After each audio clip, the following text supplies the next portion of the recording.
संसद में संग्राम है। मॉनसून सत्र में अब तक सदन की कार्यवाही लगातार धुलती हुई नजर आ रही है, क्योंकि मणिपुर पर चर्चा किस तरीके से हो, इसी का पेच इतना उलझा हुआ है कि पक्ष विपक्ष में आर पार है। और अब विपक्ष की तरफ से तैयारी पूरी कर ली गई है, नोटिस दे दिया गया है अविश्वास प्रस्ताव का।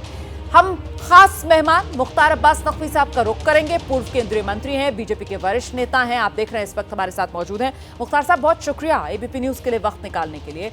मैं आपसे जानना चाहती हूं कि विपक्ष ये जो अविश्वास प्रस्ताव ला रहा है, मतलब विपक्ष ने अपनी चला ली, प्रधानमंत्री के बयान से लेकर चर्चा के बाद वोटिंग तक लक्ष्य हासिल कर लिया विपक्ष ने अपना? नहीं, कोई लक्ष्य, उनका लक्ष्य एक है कि वो हिट एंड रन की हैट्रिक बनाना चाहते हैं। और वो अगर आप देखें तो इन 9 साढ़े 9 सालों में हर 3 महीने के 4 महीने के इंटरवल पर एक कोई ना कोई किस्सा कहानी लेकर आएंगे और हिट एंड रन का किस्सा कहानी गढ़ेंगे और उसके बाद जो है वो रफू चक्कर हो जाएंगे। पहले इन्होंने चर्चा पर शोर किया, अब जवाब पर शर्त लगा दी।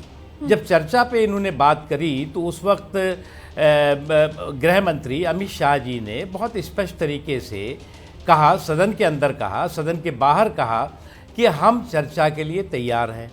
प्रधानमंत्री जी ने कहा कि हम हर मुद्दे पे चर्चा के लिए तैयार हैं। ये पहला मौका है कि सरकार कह रही है कि हम चर्चा के लिए तैयार हैं और वो कह रहे हैं कि हम चुहल के लिए तैयार हैं। तो चर्चा और चुहल में बहुत ज़मीन और आसमान का अंतर होता है। और नो कॉन्फिडेंस मोशन अगर कोई गैर जिम्मेदारी और गंभीरता के साथ नहीं ला रहा है, अब देश में 17 बार नो कॉन्फिडेंस मोशन समय समय पर विभिन्न सरकारों के खिलाफ आए होंगे या आए हैं जी, शायद 17 या 27 बार। और पहले भी मोदी जी के खिलाफ एक बार नो कॉन्फिडेंस मोशन लाए थे और उस समय मोदी जी जहाँ सामाजिक, आर्थिक, सांस्कृतिक दूरदर्शिता का नेतृत्व है उनका, वहीं पर वो सियासी दूरदर्शिता भी है। उन्होंने उस वक्त ही कह दिया था कि भैया 2023 में भी एक बार ले आना तुम। तो वही दिखाई पड़ रहा है। तो अब की बार की क्या तैयारी है सर? अब की बार जब ये अविश्वास प्रस्ताव ला रहा है विपक्ष, तो फिर क्या 2028 में भी विपक्ष इसी रूप में अविश्वास प्रस्ताव लाए? यही शुभकामनाएं देंगे क्या प्रधानमंत्री नरेंद्र मोदी विपक्ष को? अब वो क्या देंगे वो तो आपको वहाँ पता लग जाएगा, लेकिन इतना ज़रूर है कि ये केवल हिट एंड रन की हैट्रिक में लगे हुए हैं। ठीक है, क्योंकि मोदी जी के काम की गिनती ने कुनबे का गणित बिगाड़ दिया है।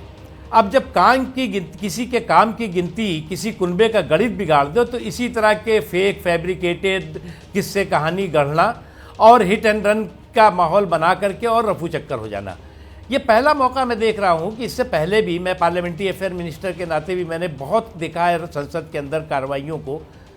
पहला मौका है कि सरकार ये कह रही है, और इससे पहले भी ऐसा ही हुआ इस सरकार के दौरान, कि सरकार कह रही है कि भाई हम डिस्कशन के लिए तैयार हैं, डिबेट के लिए तैयार हैं, आप भी डिस्कशन और डिबेट में पार्टिसिपेट करिए। फिर आप कहते हैं जी ठीक है डिबेट तो हो, लेकिन जवाब कौन देगा, ये पहले हमें एफिडेविट दो लिख करके। अरे ऐसा होता है क्या? सरकार जवाब कौन देगा ये सरकार तय करेगी, ये विपक्ष का काम नहीं है। आपका कौन नेता है उसमें बोलना चाहता है, क्या कहना चाहता है वो आप तय करिए। सरकार क्या कहना चाहती है सरकार तय करेगी।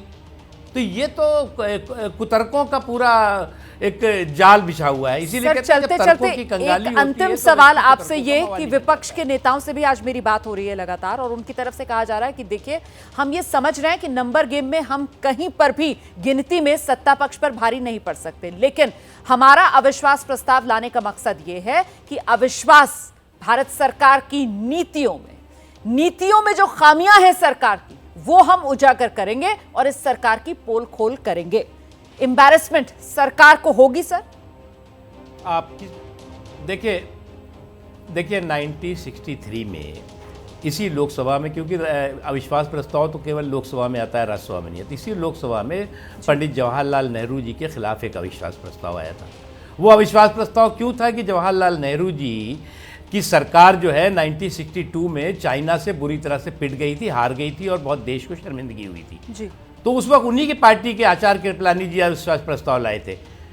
उसके बाद आज आप मोदी जी के खिलाफ अविश्वास प्रस्ताव केवल क्या किस लिए ला रहे हैं कि उन्होंने सर्जिकल स्ट्राइक की? इसलिए ला रहे हैं कि उन्होंने गांव गरीब किसान झुग्गी झोपड़ी के इंसान के सरोकार के प्रति समर्पित भाव से काम किया?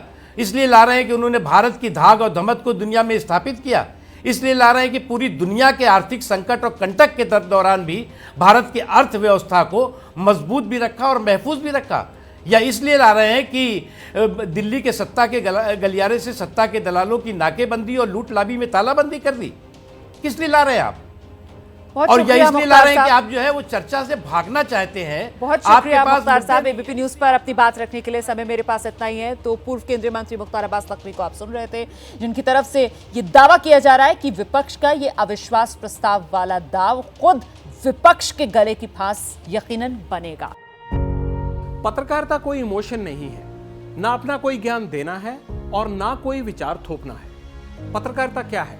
पत्रकारिता का मतलब है सही जानकारी इकट्ठा करना और तथ्य बताना। पत्रकारिता आज जितने महत्वपूर्ण दौर में है, शायद पहले नहीं थी। इस दौर से निकलने के लिए सिर्फ सच दिखाने की जरूरत है, वो सच जो आपके हित को आगे रखे। इसलिए अब रात 9 बजे प्राइम टाइम नहीं होगा, ये आपका टाइम है।